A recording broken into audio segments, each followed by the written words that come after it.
Sauce. Hey, you like Pez? It looks like that. Here's Heaney from the boundary line. He's an expert at these. From the boundary line!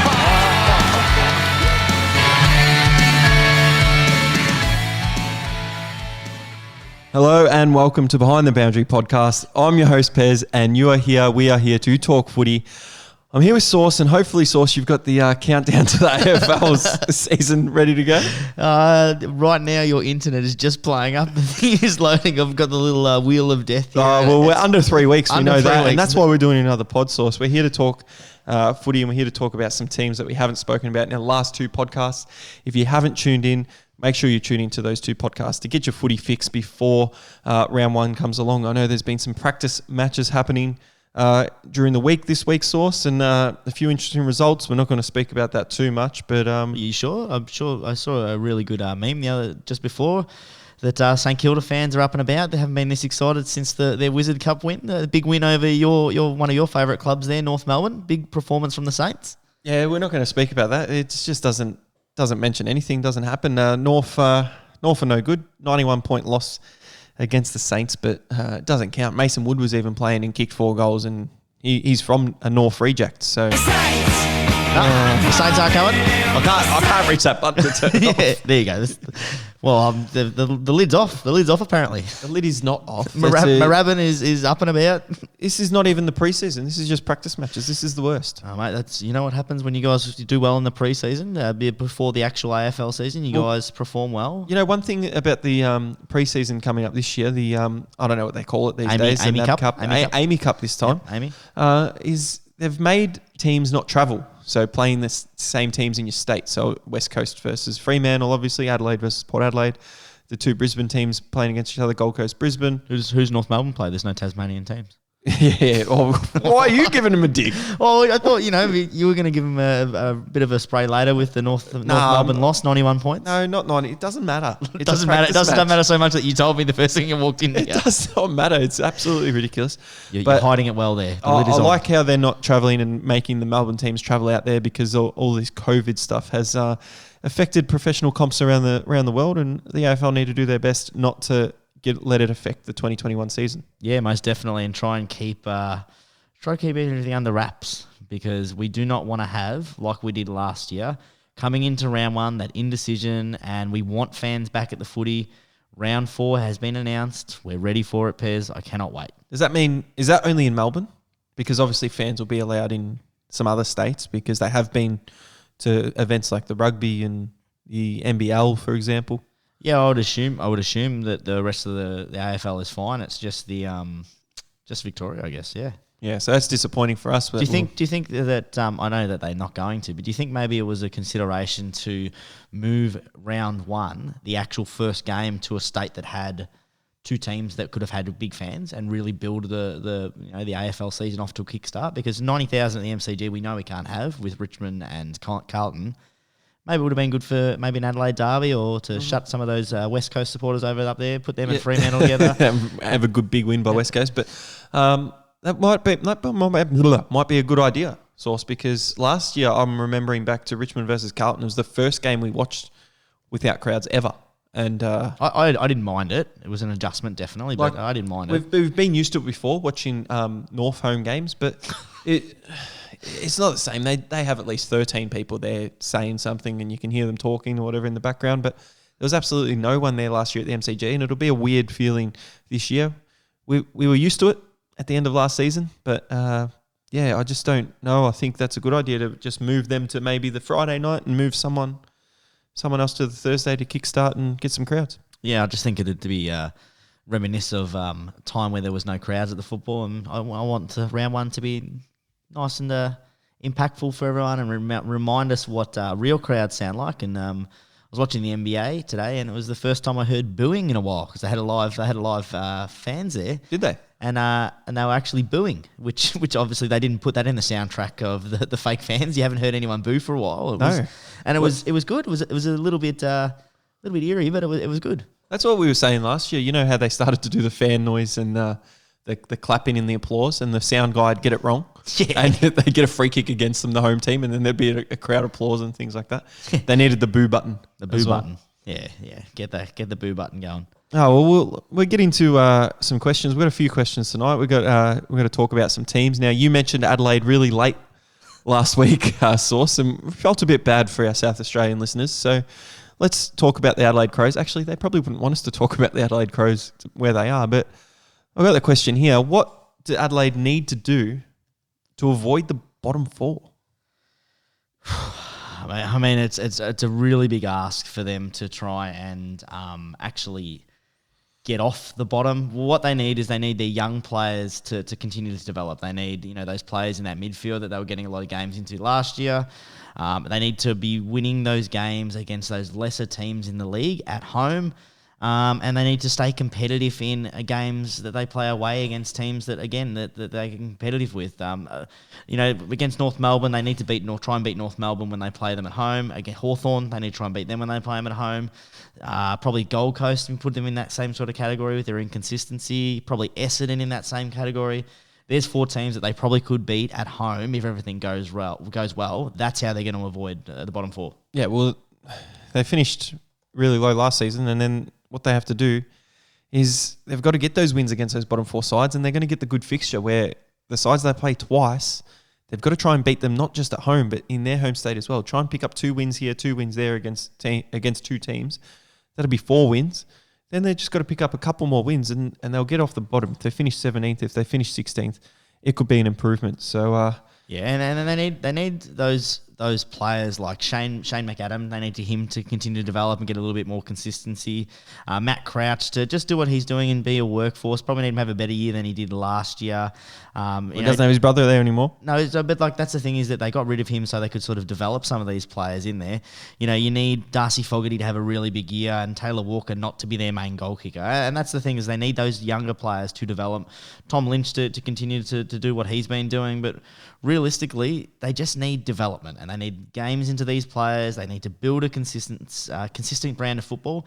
And even if that consistent brand of football is losing by 20 points, they can't get blown out of games, especially against bottom sides, which they did a lot last year. And blown out of quarters as well. And just short snippets in a game. If you lose a quarter by 6 goals, you're on your tail the whole game, chasing it, ready to try and get back in it. Another player that needs to, continue his good form, Ben Keys. Ben Keys. Yeah, they moved him into the midfield last year, and he was became a really good sort of almost a tagger role that could also get the pill as well. You want to see him not develop as a tag. You want to see him to develop as a really good midfielder. I really liked watching him last year. He was one of the shining lights from them. But it's players like Dodie at the back, Luke Brown, Talia. You need them to be putting up some decent numbers as well, getting a few intercept marks, which the ball will probably be down there a fair bit for them to do that. But realistically, I don't see 4 other teams that are worse than them. Not because of the list, but just the performance they put out last year. The development of the other teams around them, and they didn't even get first gig at the number 1 pick. Oh, and the Bulldogs got it. But it's hard to do because you've got your bottom 4 there. You've got Adelaide, North Melbourne, Sydney and Hawthorn from last year. Adelaide and North finished on the same amount of wins, 3, and Adelaide just a lower percentage with 64%, which is pretty horrible. You have to say North Melbourne probably got better. Got better than last year. I'd say they got worse. Well, they picked up a couple of decent sort of players. They've still got a pretty dominant sort of ruckman. They picked up Jaden Stevenson, who's been pretty good for them. You've got you had a down year from Polak, and to get Zeeble back with some talent. Ben McDonald, he probably was to develop into an All Australian. Zerhay, I'm trying to talk him in. You'd say Luke McDonald, but I don't think. What did I say? Use Ben McDonald or something. Oh, it's a Ben Brown. Well, he's gone, so they're better for that. Ben Brown's going to Melbourne. I think they'll finish on top of North, but I don't see them finish on top of many other teams. There's Essendon, Sydney, Hawthorn. Sydney, I don't know. I think Sydney are in a similar sort of spot as Adelaide, but I think their young talent is better. Like they've got a lot. They are very young, but I think their talent is a lot better than than Adelaide. Hopefully players coming back from injury as well, and Buddy Franklin they can continue to go and get his 1,000. see Sydney could get out of the bottom four. Oh, question without notice relating to this. The bottom four: Hawthorn, Sydney, North Melbourne, Adelaide. Who's most likely to get out of the bottom four in 2021? Well, I had last year, we had the same sort of question. I had Sydney to surprise. My big call was Sydney not to finish as low as they did and push for the 8th spot. So I have to back Sydney. I think that their list is pretty good. Like, you've got some decent sort of players. You still got Josh Kennedy there who racks up the pill. Our man Isaac Heaney, Lance Franklin if he plays. You got Papley who had a cracking season. James Rowbottom, Ollie Florent, and your mate Robbie Fox. Robbie Fox, one of the worst AFL players ever. But Jake Lloyd. Will Haywood. I think they've got a better list. Cunnington, Rampy, Mills. They've got enough there to probably sneak out of the bottom four, maybe push for an 8th spot again. They do. That's probably the easiest call there. Sydney to get out. I'd agree with you there. Same answer, yep. Yeah, definitely Sydney to get out. Sydney the best there. And then you look at Hawthorn, North and Adelaide, and I think Hawthorn, they're just too experienced to get less wins than North and Adelaide next year, so they'll be fighting it out for the spoon. Yeah, and see, that's where Hawthorn, and we haven't got a Hawthorn question today. We are going to get to Hawthorn in the next couple of weeks. But they're you look at their list, they're still quite old and experienced. They need to lean into this rebuild because this list isn't making finals, but they need to really lean into a rebuild. And they didn't get anything younger. They've got still a lot of old bodies there. Their leadership group got older, well older. With big boy McAvoy as your captain. As your captain, yeah, weird choice. But I think Sydney to make it out of there, but I don't see Adelaide getting out of that bottom four. But if they are to do it, the young players have to perform and they have to win the winnable games. It sounds silly, but you can't get blown out of them. You got to win at home and you got to win against the bottom teams because you might pull one here or there against the top 8, not so much the top 4, but there's been stranger things happening in AFL Sauce. But Adelaide to get out of the bottom 4, I don't think it is going to happen. But for those Adelaide supporters, all you need to hope for to see is continued improvement in those young guys and your older guys to be giving opportunities and teaching those guys the ways and get that culture right and not have any off-field incidents just like they had. They always have a dust-up at training, Adelaide. Always. They always do, yeah. Someone's punching someone in the thing. So they've got some fire. They've got some fierce competitors in there, but they just don't have the fight on game day and they don't have the list to back it up to do that. They do not. All right, speaking of people that probably need to have a big season and improve, your man, Ben Brown, has made the move over to one of your favourite clubs, Melbourne.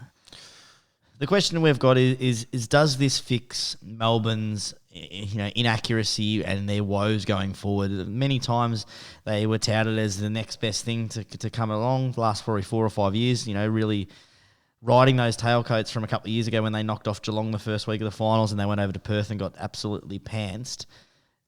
They've had a lot of issues going forward because it seemed to just bomb the ball forward. Ben Brown, Coleman medal winners from 3 years ago. Does he fix those problems, Pez? Well, he's not so much a big stay-at-home forward, contested mark type guy. He's a brilliant set shot at goal. So if he can get on the lead, get out there, and they can get him the footy, he can go and kick some goals. He might kick 30 goals for the season. But the worry with Melbourne is Christian Petrarca. He's your best forward, but he's also one of your best midfielders as well. So where do you put him? Where can you do that? With the players, they got Sam Wiedemann, who had a decent season. He as the number one target. You got Bailey Fritsch as well, who was a target. They don't really have anyone else. I think Ben Brown needs to be at least the second tall forward and tall target. If he was in a team like that and he could, get the second defender, get off them a little bit, and get up the ground and have some set shots, I think he could have a really good season. But without that and without the rest of that forward line functioning, I just don't see him being able to fix their woes.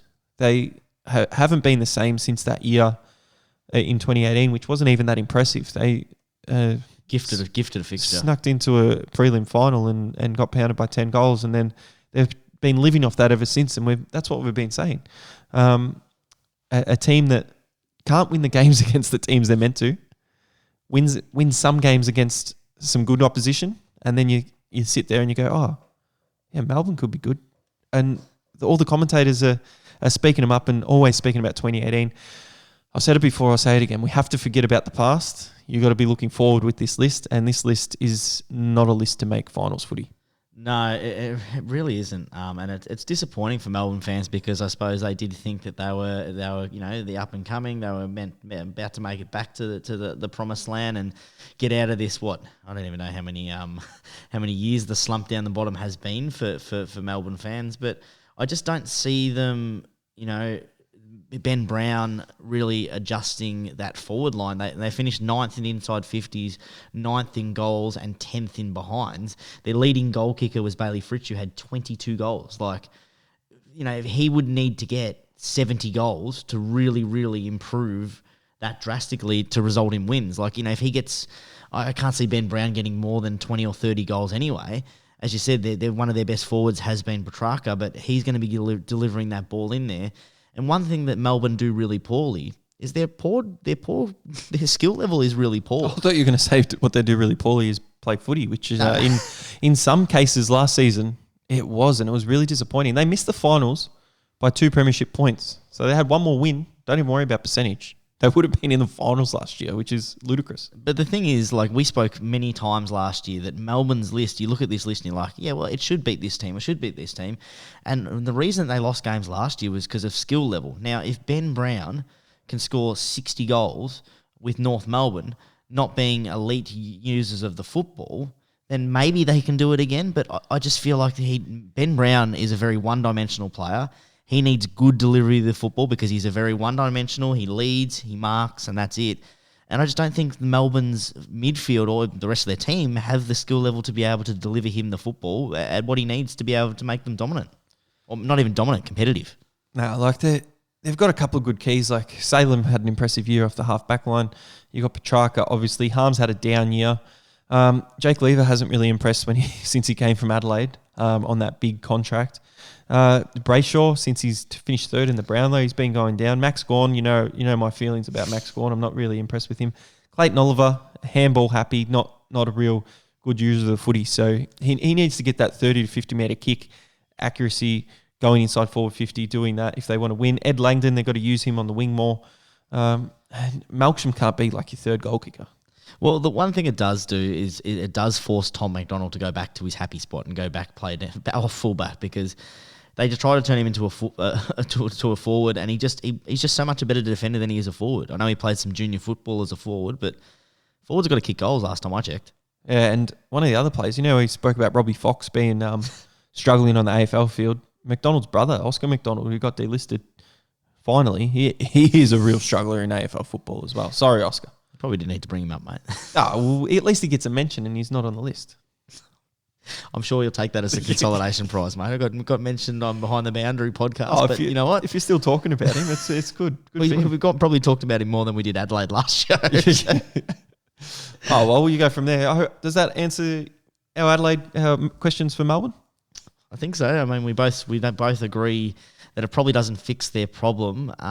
It potentially could, as I said. If the skill level was better, maybe, but probably no. Probably doesn't fix it. So they finished 9th last year, half a game out, a draw out. Add Ben Brown, if they have a really good season in midfield. I'm interested to see what their fixture looks like because they finished middle of the pack. So you'd say they'd probably play those bottom 4 sides probably twice. So there's 8 wins. Oh, I don't know if they play all the bottom 4 sides. You'd play the second 4, maybe. So who would that be? Fremantle, Essendon, Carlton, Gold Coast. Yeah. Those type of teams. So their potential to get the 9 wins and probably sneak into finals. Is it off Ben Brown's doing? Probably not. He'll probably win you one game where he kicks a bag. But as I said, after that breakout season, he's very one-dimensional. He's very easy to disrupt when he's leading patterns. I don't think that he will be the difference and fix their forward problems because I don't think that their problem is the forward line. I think it's the skill level that they've got. Well, at the moment, on top of my head, I'm saying Melbourne to miss the 8, but I haven't done my analysis for season 2021 yet, Sauce, which we'll be doing in the next couple of weeks and be presenting our ladders ready to go and disappointing all the fans who we kick out of the 8. Another team that is probably struggling to make the 8, missed the 8 last year, finished 10th, GWS Giants. Can they challenge for the 8 in 2021? It's as simple as that. Yeah, we spoke about this last week a little bit, that their window is probably it's open a smidgen. Like, their list is probably starting to deplete in terms of talent. They seem to be one of those teams over the last 10 years who have just next man up, and they just seem to find stars. You look through their list, and their list is still touted with talent. They've got Haynes, Taranto, Whitfield, Canelio, Perryman. They put in there as Toby Green as well. Up and comer Jake Riccardi, who had a great couple of games. The young gun Tom Green. He's got to play a big role, Riccardi, with Cameron gone as well. Yeah, they've got Braden Pruce, the Melbourne ruckman, who was meant to be all dominant and made his way across. He can finally get a game. Himmelberg, he can give you a couple of goals. Like, you look at their list, the list isn't horrible. You've got a good tagger in Matt DeBoer. The issue is they just don't seem to be playing for each other. They don't seem to be playing for the coach, and their drop-off, they've never recovered from that Richmond final. Well, I'm going to say one name for you, and if this guy can get to where his potential was meant to be at the start of his career, he replaces Jeremy Cameron there. If their midfield can perform, they can challenge for the 8. I'm talking about Jesse Hogan over from Fremantle. I know he's got a lot of off-field issues, but if he's training well, and that they've got that little culture there, that little hub, it's kind of a hub before hubs were. We said that last year, and they absolutely knew what hubs were. Made us look like idiots last year. No. Like Josh Kelly's there. Josh Kelly will put him under his wing and say, "Hey, Jesse, pull your head in, mate, and kick some goals for us, kick some snags." Riccardi down there as well. But you look at these names like Whitfield, Taranto, Canelio, Toby Green. That's 4 potential All-Australians. Yep. 5 if you include Haynes is there as well. Josh Kelly, there's 6. There's 6 players that, if they are playing at their absolute best, if they're playing at their absolute best. Do you remember last year when we absolutely potted Brent Daniels for a whole podcast almost? But if they're playing at their absolute best, they are walk-up starts to an All-Australian side. And think about the amount of talent that has left them over the last 5 years. It's ridiculous, isn't it? And look, for me, I think that they're poorly coached, to be honest. I think that they need a new coach in there. I think Alistair Clarkson, we discussed this last week, I think he would be a perfect person to go in there and develop a winning culture and not make excuses and allow them to really reach that potential, because it would be a shame for them to... they've made 4 of the last 5 prelim finals. Like, that's pretty impressive when you think about it. What, excluding last year? Wow. There you go. Well, they've had talent all the way down to number 25 on their list, and now I'm a bit worried about their bottom 6 in the team that they pick for the upcoming 2021 season. But if those stars can perform and be consistent and do that, they've still got the midfield there. They didn't get the ball inside 50 enough last season. They had the forwards there to kick goals, so they've got to try and do it this year, and they've got to play with a little bit more risk. Heath Shaw not there anymore, gone down to local footy, but. Oof. Bobby Hill can finally snag a goal, maybe. This poor bloke. He's one of the unluckiest blokes in football, isn't he? Bobby Hill, Riccardi, right. Himmelberg, Perryman, like that. Their potential to kick a couple of goals there. They realised that they could raise the price on Cameron because they knew they've got people coming up there to replace. But I love watching GWS play, but they were very frustrating last year. I hope they really get into it this off-season, because it was so frustrating watching them with all that talent and just a flawed game plan where they just didn't utilise their skills and just wanted to bomb it long into space a lot of the time. I really hope they have a proper assessment of their 2020 season. If they can improve their inside 50 against the opposition, and say the opposition get 60% and they get 40% inside 50, and Jesse Hogan kicks 30 goals for the season, I think they make the 8. It's a big call. It's a really big call, Pez. Like him to kick 30 goals is probably meaning he needs to play about 18 games, and I wouldn't reckon he's played 18 games over the last 5 years. No, without even I don't know the stats to it. But look, it's one of those recruits that you get, and you're like, you know what, we're in dire here. We've lost Jeremy Cameron. We don't know what we're going to do in our forward line. Hey, let's give this guy another lifeline, a third shot at it, a third lifeline. We know he's got the talent. He was going to be a $10 million man early in his Melbourne career. Mm-hmm. And then they got rid of him, and then they finished up higher, and then they're like, how good's this? And then now they're struggling in the forward line. So, I don't know. I mean, like Toby Green and Finlayson last year, they kicked 17 and 19 goals respectively. Jeremy Cameron obviously kicked 24 as their their biggest person. Himmelberg kicked 15, and then you had Harry Perriman kick 11. So they've got enough people that can kick goals. Toby Green missed a few games. And Toby Green missed a lot of games. Yeah. And the issue that they had last year was that he continually had to go play down between forward and midfield, and they don't really know where he properly wants to play. Both dominant in both those positions. But if they can have Taranto and Canelio playing for most of the year with Lockie Whitfield and Josh Kelly in there, then he can go down and have that little small forward role that he was so dominant in that charity game where he kicked 7 goals or whatever it was. But I don't know. I want GWS to have one more crack at it and give it a decent shot at it. But again, I think they really need to adjust the way that they're coached, because I think that they're poorly run as a franchise in terms of the actual coaching development there. Yeah, and I wouldn't disagree with you. I think Leon Cameron, he's not going to get the sack. If they're going to make the finals, he's not going to get the sack during that season, is he? So Round 4. Round 4, Round lose 4. him, get another coach in, and then make finals? Perfect. Yeah, maybe. Perfect. Alistair Clarkson walks out because both teams are 0-4. Boom. Saviour. Saviour.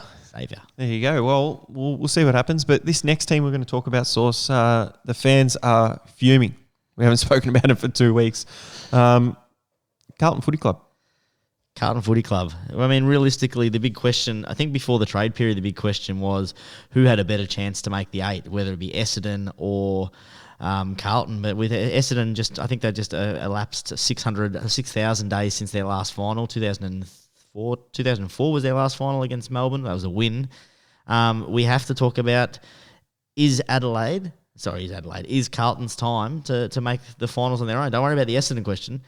Is Carlton going to make the finals this year? The David Teague experiment? Is it finals or bust for them? Well, it's been since, 2013, since they made the 2013 finals. since the last time they made finals? And they're this, you were saying, second worst on that list. That they're list. 9 years ahead of Essendon. 9 years ahead of us. Still. But still, Carlton, you look at some of their talent. We know they've got talent. They're adding Zach Williams. I'm a bit worried with they're adding him as a midfield piece to run in there. And I see him more as a halfback flanker. And they've already got a couple of players that do that. They've added Adam Sard, who's a genuine halfback flanker and gives them run, and Doherty as well on that halfback line. So I don't think they fit Zach Williams back in there as well. So they have to play him through the midfield. Interesting to see how he goes. Paddy Cripps is going to be elite. Sam Walsh is still going to rise and do that. I think Harry McKay can have a big year up forward. Probably make an All-Australian. Yeah. Get off at Sauce. Listen to last week and listen to Sauce going about that. Now, Harry McKay, I don't mind him as a forward at all. Charlie Curnow, if he can get on the park, he hasn't been on the park. They won 7 games last year.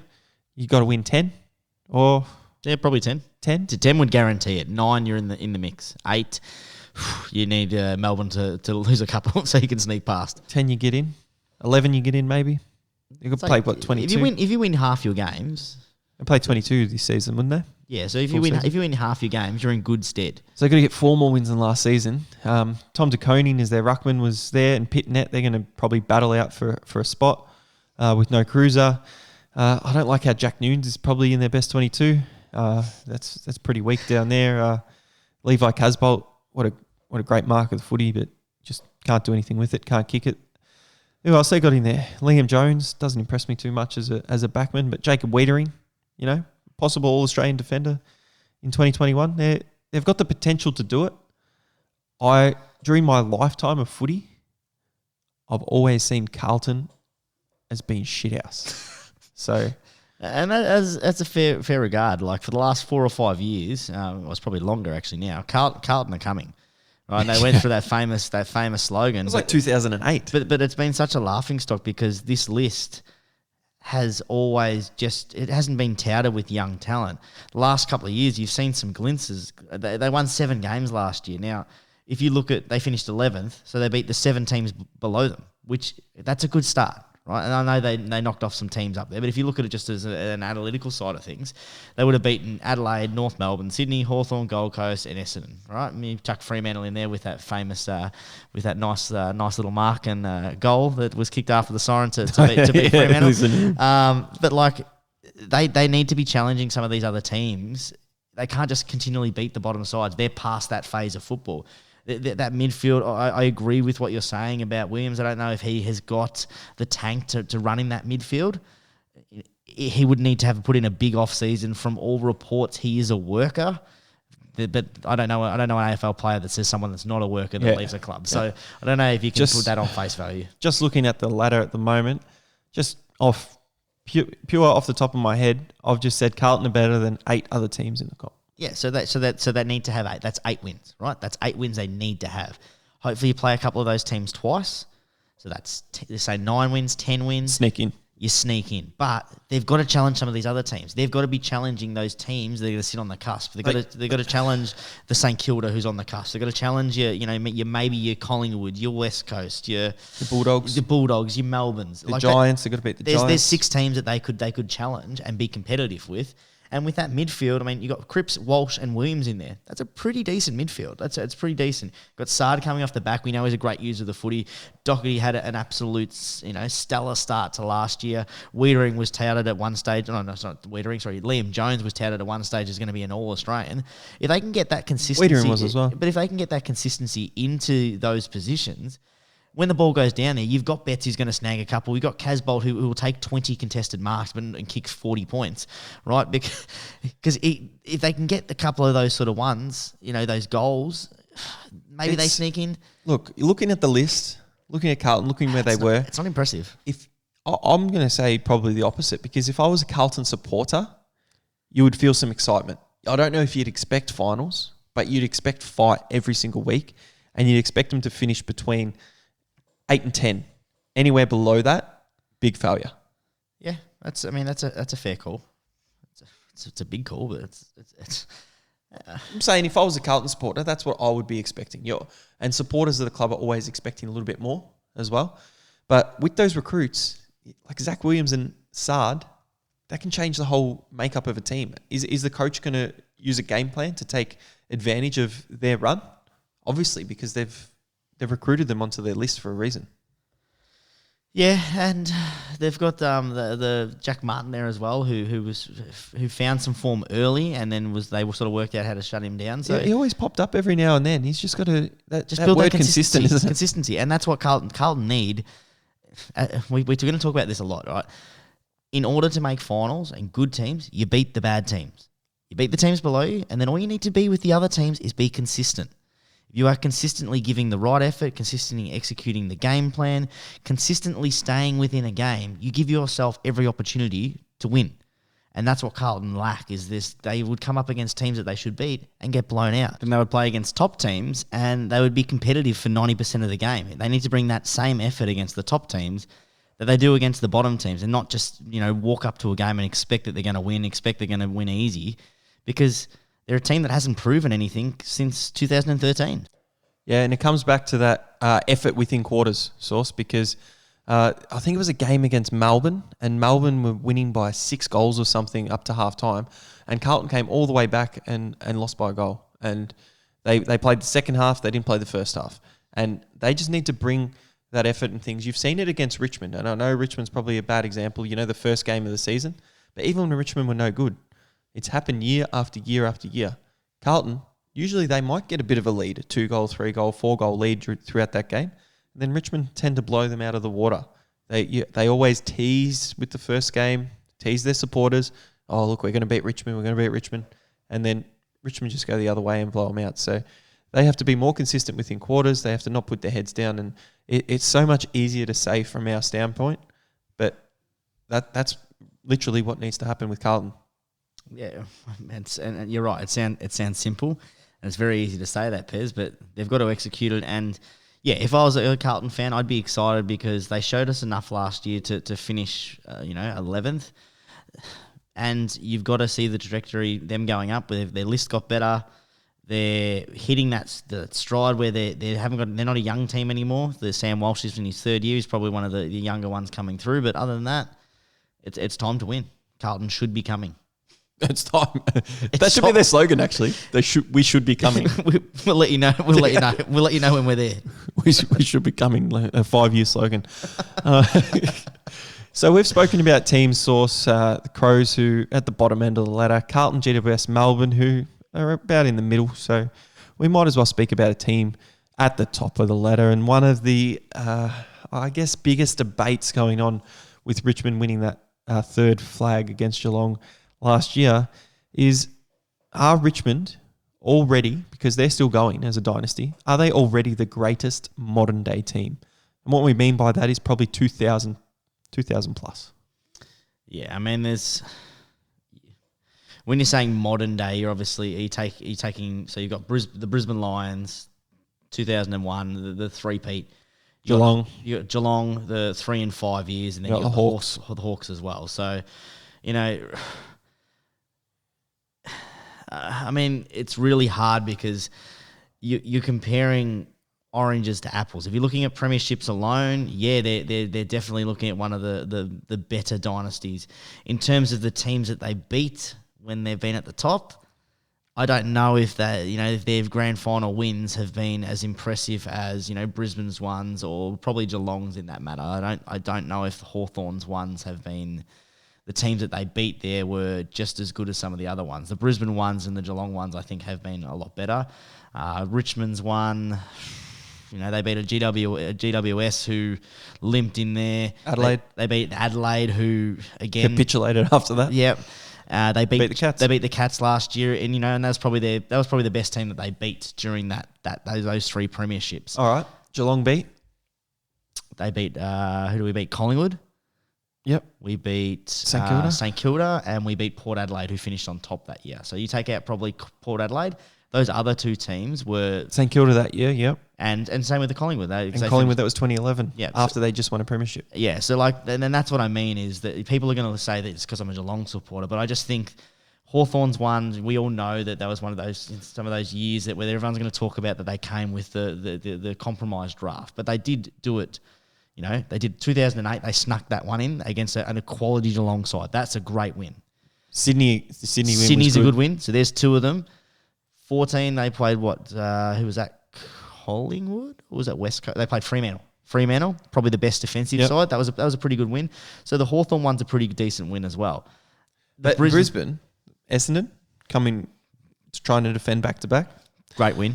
And then back to back against Collingwood, and they were the top two sides of the year. So that's where I just think the Richmond ones, and it's hard because if you compare all those four sides in order, best list was Brisbane's, Geelong's, Hawthorns, Richmond's. If you're looking at the best list. And the lists were different as well because Brisbane were able to build that up through their draft concessions and things like that. Bang, they built their list. Geelong was able to build their list through a review, and they got a lot of good draft picks at the time. So a lot of father-sons too. And they built their list organically, you could say. Hawthorn topped up along the way. Started off with that, but then top up. Like Brian Lake came in and won an Norm Smith medal. And they lost one of their best players during that first premiership. And then beat him the next year. Yeah. So how's that? That's pretty good. And then Richmond started organically and then topped up along the way. They got Tom Lynch, who's probably one of their most important players as well. Losing grand finals, when they get in another grand final and lose, do you think they have a bit of a say in this? Brisbane made 4 in a row, lost to Port Adelaide in 2004. Geelong made 4 in a row, lost to 2 yeah, lost. They made 4 in a row. Did they? No, they wouldn't have made 2010. No. So they made 3 out of 5. Yeah. And then Geelong made it again now. The longevity, you look at longevity of it. Look, I think losing grand finals don't really hold much stead, to be honest. I think that it takes a lot to get there, but we're not talking about dynasties because of losses. You're talking about dynasties because of wins. No one remembers who comes second. We struggled to remember some of those teams then who came second. I know we didn't, but there would be a lot of teams that people that would forget about some of those teams. The fourth one for Brisbane, it's impressive because their experience got them to that premiership, but there was no chance they were winning that fourth premiership. Whoa. Imagine they did and Port Adelaide choked that one out again. But that's the thing is that, they made it just through experience. That list, Voss, Johnson, Power, Ashcroft, Lynch, Ackermanis, just willing and experienced themselves on. And actually they had a young Geelong team that they beat to make it to that premiership, that fourth premiership. It was that one you probably hold instead. And I don't know about the others. Is that interesting? You look back at 2004. So they beat Geelong to get in. Port Adelaide beat St Kilda to get in. When St Kilda were up and fire in 2004. The next coming. And Geelong and St Kilda were the up-and-coming teams. 2009, Geelong and St Kilda face off for a premiership. Yeah, it's interesting. I mean, we were asking about Richmond. Are they the greatest dynasty? I think in the modern era, if they were to win another premiership, It's no question. it's no question. You're always going to look back at the list, and I just don't think Richmond's list is that special. I think that they've got one or two absolute standout guns. Otherwise, everyone plays their role, and we don't need your list to be elite and full of superstars to be successful. But if you're looking at each individual win, I don't rate two of those wins because I think they were pretty easy cakewalk victories. And You're just unhappy that you had a boring grand final. Those 2 years. No, I had a great grand final. Both of those, both those had a great grand final. But I just think if you're looking at the talent of those two and the stages that they did when they beat those teams, I think that the other three clubs that we talked about had harder oppositions to play against. And we always hear about it like in the NBA you always hear it like the older players would never be able to challenge the newer players. And the game's different, most definitely, but you still got to rate those two teams had the way that they played during the season, and I just don't think Richmond have beaten. There's still the discussion in NBA. Yeah, Jordan 6-0 in the finals. LeBron, what is he now? 3, 4, 4 and 6. he's made last 10 straight or something like that. Yeah. So does that count for something? Jordan actually played in the playoffs when he came back from baseball in 95, 94, one of those years. The year he came back, they won the championship. No, but he came back the season before, towards the end of the season, played in the playoffs and got eliminated. No one ever speaks about that either. So that's a debate, not for another day because this is an AFL podcast, but it's all about Richmond. Richmond had a really good opportunity. They played Collingwood in a prelim in 2018 and Mason Cox had his only ever game. But again, they actually played a quality side. That would have been the grand final. That would have been the grand final for them to really cement. Can you imagine they beat Collingwood and they came in and they beat West Coast and then they had 4 in a row? Yep. There's no question. But then we talk about it differently because it's like they've got 4 and they beat 2 quality oppositions. Yeah. At the moment, we're like they beat Geelong in a COVID season. I know it's COVID for everyone, but still, the COVID season's always going to be one of those ones that has an asterisk. A struggling Adelaide, who capitulated after that. We now talked about them. Can they win more than 4 games? And a GWS who obviously played the grand final the week before against Collingwood. Yeah. So, I mean, I think they would need to win this premiership, but they would need to play someone they can't have a Western Bulldog someone limp through. They need to have playing one of the top teams. They need to be playing an up-and-coming team that can really give it to them. So if they beat Brisbane this season, yes, that counts? Yes, I think that counts. Port Adelaide? Yes. Okay. So teams like that. Geelong, obviously, Yes. again. West Coast? You'd have to say yes because West Coast. that list has premiership players on there. If they made it up there. All right. You have to answer the question, and I've got to answer the question as well. It's one of the toughest questions in modern-day footy. But who do you have at the moment, at this point in time, on this day? What are we in? We're in February 2021 before the 2021 season. Out of those 4 teams, who do you choose and why? You could choose any team. Brisbane. And why? Just because the way they did it. They changed football. Like their list was so overpowering. They had 2 of the best midfielders going around. Their leadership was... They just put fear in their opposition. Like, they'd already had you beaten before you even stepped out on that field. They were amazing to watch. They did it against quality oppositions, and they realistically... Yeah, they changed football. And that list is unbelievable. It's so weird, Johnson, isn't it? Voss, Power, Ashcroft, Lynch, Ackermanis, Pike, if you put Mike in there, Mel Michael, and we haven't even got to some of their best Bradshaw. players.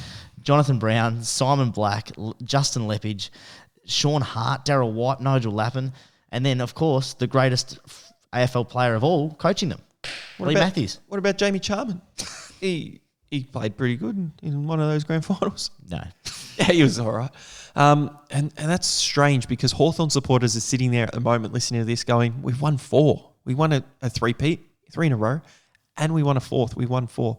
But if I had to answer that question, I was actually going to go Brisbane Lions as well.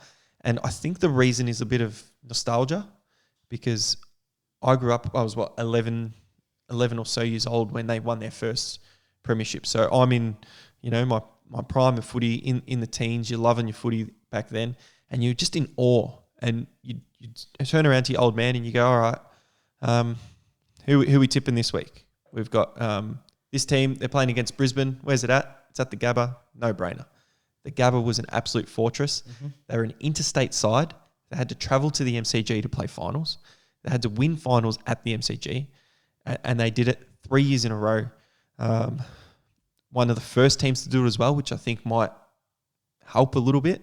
And they didn't really have to top up players like they do in the modern day with free agents. So I think that's why they stand there. But I do think if Richmond win a fourth, 4 in 5 years, they're going to be hard to top. Yeah, most definitely. And like, I'm not disrespecting Hawthorn. Their winning average during those grand finals is over 41 points. They won 4 premierships in a space of 7 years. That first premiership that they snuck, right, it came prematurely. And I think that they're missing the finals in between those years. The next season, that doesn't really hold them in great stead. Then they went on to beat, they had their three-peat.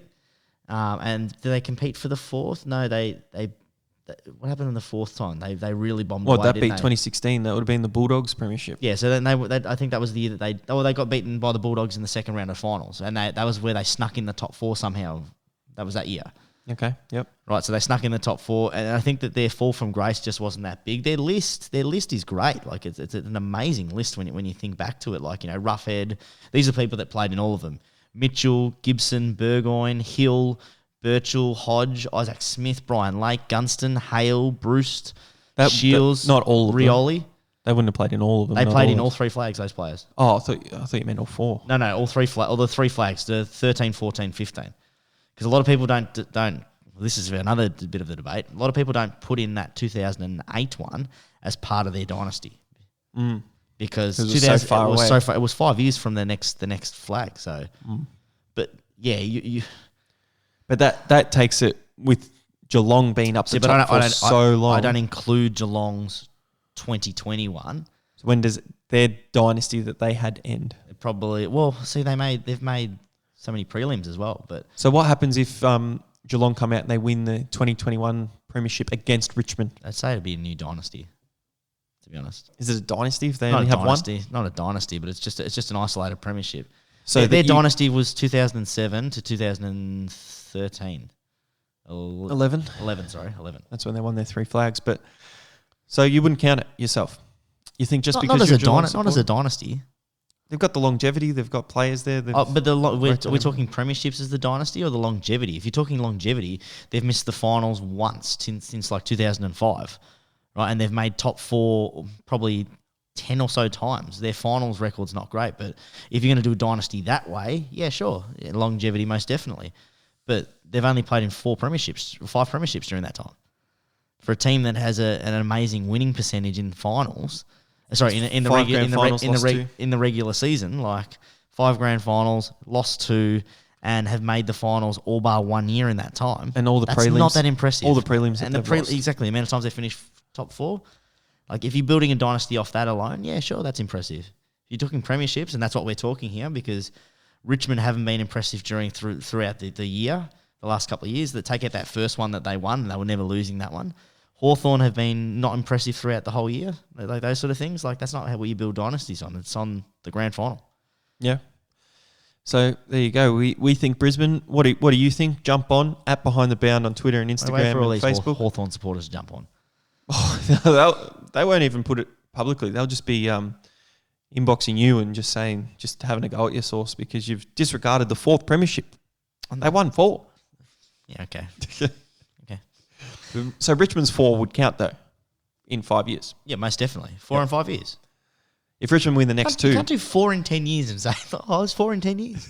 Like Geelong had the slogan, like 2 out of 3 ain't bad. You can't just do 4 out of 10. That's shocking. That's below 50%. See, I think what hurts Geelong in this discussion, no back-to-back. No back-to-back.